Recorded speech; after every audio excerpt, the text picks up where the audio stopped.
Taking a peek at the steering wheel as well as the cluster screen inside of the Nissan Kicks. The Kicks technically has two different versions of the cluster screen that are available. There's a smaller 7-inch analog and the fully digital cluster screen here instead. This is obviously the digital, so I unfortunately haven't been able to get into one of the smaller screens, but if that's available, check down in the description of this video for a walkthrough on how that's done. And the same thing, you can find a walkthrough for the infotainment system down there as well. But let's dive in. I'll show you what you need to know. The steering wheel inside of the Kicks might be heated depending on the trim level that you're in. So down by your left knee, there's a button there that you can toggle that heated steering wheel on. And there's another one just next to it, and that's going to be for steering assist. So I'll touch on steering assist as we get into the cruise control system.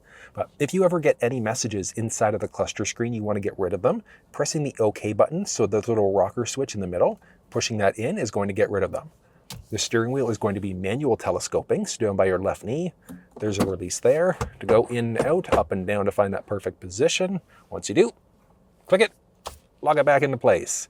Now, stick on the left-hand side is going to be for your blinkers, and then you can flash your high beams out. When you're in the auto mode though, you can't permanently lock your high beams out, so I'm in the auto mode here. You can flash them no problem, but in order to permanently lock out your high beams, all you're going to do is go into the upper light mode.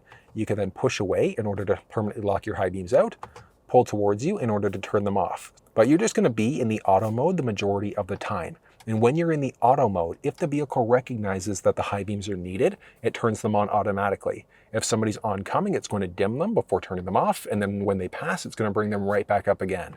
But you can always flash your high beams out regardless if you'd like to. From there, stick along the right-hand side is going to be for your wipers. So you've got your front wiper there, rear wiper in the back. But when you got your front wipers going, so one flip up is going to be a quick wipe. If you drop down a level, you could then use the little intermittent rocker in order to adjust it out for how fast or slow that rain's hitting the windshield. You're going to pull towards you to get the front wiper fluid going. You're going to push away to get that rear wiper fluid going instead. So many different buttons. So you've got your buttons on the left-hand side are going to be for your volume, so you can adjust your volume this way. You could also change between songs or stations this way. And then there's a button here that you can push in order to get into some advanced settings. And then you're going to use this little pad in order to be able to move around all of the different settings here with an up and down switch too. But we'll touch on that one as we get inside of the cluster. Along this side, you've got your voice command prompt. So you'd be able to do things like change songs, radio stations, and a number of other things. So it's a pretty smart system. And then if you were hooked up for Android or iPhone devices, if you do a longer button push and hold instead, that's going to activate your assistant for your phone. If no phones are connected, it would bring up that option of adding in a device. You could then answer or hang up on a phone call this way. And then these buttons along the outside here are going to be for your cruise control. There are two different types of cruise. So you push the button in, that's going to turn you into an adaptive cruise control system. And adaptive, the way that that works is that if the vehicle recognizes it, like let's say if you have it set at 100 on the highway, car in front of you slows down, yours is automatically get a brake. They change lanes, you change lanes, they pick up speed, it's going to pick you back up to your previously set speed. But if you toggle the system off, and then push and hold the button instead, that's going to toggle you into a traditional cruise control system. So traditional cruise is old school cruise. You set it at 100, car in front of you slows down, yours will not brake. So you just have to pay attention a little bit more. I'm personally a big fan of driving with the adaptive cruise, but that's going to be a matter of preference. So you toggle the system on there, and then you push down in order to set your speed. You could then increase or decrease 1 kilometer, 1 mile per hour at a time, or you can push and hold up, or push and hold down to either increase or decrease 5 kilometers or 5 miles per hour at a time. So you're at 37 kilometers, push and hold up, it'll bring you to 40, 45, 50, etc. And then the opposite for down. You can hit the brake to cancel your speed, you can hit the cancel button to cancel your speed, then you can push up in order to resume your previously set speed. And then along the bottom right is a distance indicator. So there are 3 unique levels. I want you to think of it, well, it's a gap adjustment. So think of it like a 1 Mississippi, 2 Mississippi rule for how close or far you are from the vehicle that's in front of you. I normally recommend level 1 if you're using it on residential streets. On highways or interstates, you might be okay with level 1. You might be on 2 or 3, just depending on your own personal comfort level. If you're going to be using the adaptive cruise on the highway, or if you're in snowy conditions, level 3 might be the best bet, but that's going to be a matter of preference. But if you actually want to see the adaptive cruise control system used in person, check down in the description of this video for a little walkthrough on how that's done instead. But the system is incredibly straightforward to use. And then you've got your cluster screen, and so many things. So you've got your tachometer off to the left-hand side, speedometer off to the right, your current time, your current outside temperature, along with your current engine temperature, and then your total odometer reading, your current mileage till empty, along with your fuel gauge. And since this is a Canadian spec vehicle, you've got kilometers an hour as the option here. And then along the very bottom, you've also got miles per hour. So you can swap these out. I'll show you how that's done as we dive into the settings of the screen.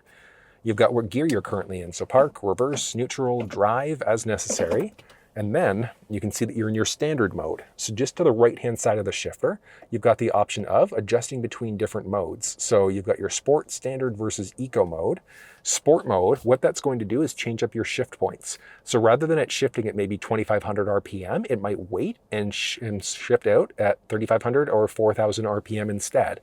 So it's just going to give you a sportier performance versus something like the eco mode. That's essentially going to give you the best possible fuel economy. And then your snow mode is going to play with traction stability control just to help you out with wheel slippage during snowy conditions. But it's straightforward using those options. And then navigating through this part of the cluster screen is done using the rocker along the side here. So these buttons all along the outside. So as we move up and down, we go this way on the scroll wheel, you've got a series of different pages that you can move in between. So your 3 little dots there. And then as we move left and right, that's going to bring you to other options. So you've got your basic home screen where it's just naked. So if you wanted a screen with a little bit less information, you could go that way. And then you've also got your trip counter. You could push the OK button in the middle in order to be able to change it out to either trip 1 versus trip 2. And then if you push and hold, you've then got the option of resetting. So you can reset all options, your fuel economy, speed, distance, etc. And then pushing back using the left-hand pad there instead, so the left side. And then if you're on your fuel economy, same idea. You can push and hold to reset. Do you want to reset all items or just your average fuel economy instead? Out to the side, you've got your tire pressure, and then which wheel is getting which amount of power. I should say which axle is getting which amount of power as you drive. If you only had the regular front wheel drive, that would look slightly different. And then you've also got your current station. So if you hit OK, that's going to let you change out between all of your different sources. So AM, FM, Sirius XM. And then regardless, so if you're on AM, FM, you could then use these buttons here in order to change between all of your available presets. If you push and hold, that's going to act as a little seek button there instead. Moving out to the side, you've got either your speed limit sign, your different safety settings, and then you've got this screen. So when you've got the cruise control system turned on or off, it's going to look slightly different. But when it's turned on, you've got different safety settings that, again, you can toggle on or off. So we know that we're in adaptive cruise because of all of those safety options versus traditional cruise looks slightly different. So it's going to have a slightly different look there. And then remember that button along the bottom left-hand side there. So you've got your steering assist. So it's not going to be standard in every trim level of the ride, but what that does is it's essentially adaptive cruise control plus. So what the plus is the steering assist. So as long as the vehicle recognizes the lane markings, these are going to go green, and it's going to keep you perfectly balanced in your lane as you go. So it's not fully self-driving, but if you lose focus for a second, it's going to keep you nice and balanced. Eventually, after a few seconds, it's going to tell you that steering is required. So you need to put your hands back on the steering wheel. We're not there for fully self-driving in the Nissan world yet. And then you've got some different options here. So if we go into our menu now, you've got your driver assistance settings. So the lane assist, if you start to veer over into another lane without signaling, it can give you a warning. It can give you an intervention, so it'll nudge you back into your lane as well, or give you a vibration. So it's almost like you're running over rumble pavement, but you can adjust that out. Whether or not that actually happens, a matter of preference, your blind spot system. So if somebody enters the blind spot on either side of the vehicle, you can get notifications there. And then for emergency braking. So if there's ever an accident, it can brake for you. If you're backing up and you don't see an obstacle behind you, it can automatically brake for you as well. So I normally recommend keeping these things on, but it's going to come down to a matter of preference. And then your steering assist is available, and that's the one that keeps you nice and balanced, essentially following the lane as you go.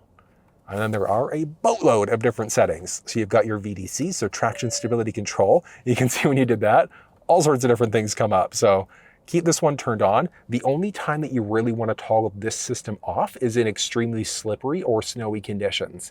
So that's disabling your stability control, which is going to give you better traction overall in snowy conditions. Moving into driver assistance, again, we've seen all of these things a few different ways. Your lane assist, blind spot, and your emergency assist with your parking options here. So if you didn't have the forward reverse park sensing system, these wouldn't be available, but you can toggle them all on or off. so that beeping that you get as you get closer to obstacles. Rear cross traffic alert along the top. If you're going to back up and there's a car coming perpendicular, so from the left or the right side, it's going to let you know of a potential collision. And then, let's see here, nothing exciting. It's just going to be your volume. So do you want it to be a high volume, low volume? How far away are you before you start getting that notification as well? Driver monitor alertness. So as you start to drive, if you start to veer over into another lane without signaling, eventually it's going to tell you that you should probably take a break. So a few safety settings, so the lane safety setting, etc. Just use your blinker. Save yourself the headache of getting that monitor letting you know that you're not driving properly. Got a timer alert, low temp. So low temp, when you go to start the vehicle up, it's going to let you know that it's a little cold outside, so just drive carefully. And then your chassis control, nothing exciting. Eco mode, you've got the option of viewing your overall history. So when you turn the vehicle off, you'll get a screen that looks like this. So you'll be able to see what the best fuel economy is that you've gotten. As always, you could hit the cancel, or the OK button, I should say, there in order to reset. And then your tire pressure is here. So tire pressure, do you want to be in PSI, KPA, or bar? You've got different options there. Your clock, whether or not the clock is going to show up there, yay or nay. You can set it manually if you'd like to this way. And then do you prefer that military time instead? So the 12 versus 24-hour mode. Some additional vehicle settings for lighting. So welcome headlight when you go to unlock the vehicle. Accent lighting that traces all the way throughout on the inside. It's a subtle look. It's kind of neat. You can't change the color, but you've got a little bit of ambient light there. And then light off delay. So when you go to lock the vehicle, the lights just turn off, or do they stay on for up to 3 minutes? So you've got that option available. You can adjust it out. Locking. Do you want that outside door switch, so the button on the handle, to work, yay or nay? Door auto unlock. So when do you want the doors to unlock? When you shift the vehicle to park? When you turn the ignition off? Or do you just never want the doors to automatically unlock? Do you want to get a little horn beep when you go to lock the vehicle? And walk-away lock is a pretty cool one too, because if the vehicle recognizes that you haven't locked the doors and you've got the fob on you start to walk away, it'll lock the doors for you automatically. And as you approach the vehicle with your key fob on you, it's going to automatically unlock the doors for you too. Basics for your wipers, so rain sensing, reverse link. If you've got your wipers going and then you go to put the vehicle in reverse, with this turned on, it's automatically going to turn on the rear wiper for you as well. And then the drip wipe is that extra wipe. So at the end of a washer cycle, it's going to go one more time to get rid of any excess liquid. And from here, maintenance information, so for your oil or tires. You can kind of customize the display a little bit. So your menu selection, so that main screen that we saw, do you want it to be blank, or what information do you want showing up inside of that screen? So rather than it being a blank screen, you can have any of these other options show up. So your tire pressure systems, let's see here. Probably going to keep it on the blank screen, because if you ever want it to be blank, you've got that available. Your welcome effect, so when you go to first turn the vehicle on, what do you want it to look like? Or do you want it to have a welcome effect or just start up? And then you've also got your wiper here for the front or rear. So you can essentially toggle a lot of these things off, and then your high beam assist. So that's the one where if you're in the auto mode, the vehicle is automatically going to turn the high beams on as necessary. So just make sure that that one's enabled. And your units, change it out. So you can be in either miles per gallon, liters per 100. And you can see as we make the switch here, it changes out your speed along the very bottom. So because this is a Canadian spec, I want to be in kilometers the majority of the time. If you're cross-border, you could switch it out easily this way. This is one of the benefits of being a fully digital screen, as it just adjusts everything out for us instead. Tire pressure, do you want to be in PSI, KPA, or bars, Celsius or Fahrenheit for your temp? And then for your language, English, French, or Spanish, and that's going to be region specific. And then you can do a full reset instead. So if you played around with the settings too much and you don't like what you've done, you can reset yourself out from there. Just along the top of the screen here, there are also a few different buttons, and that's going to be to adjust the brightness of the cluster screen. So if you want it brighter, darker, whatever the case may be, all you're going to do, tap the buttons along the very top there in order to adjust it out.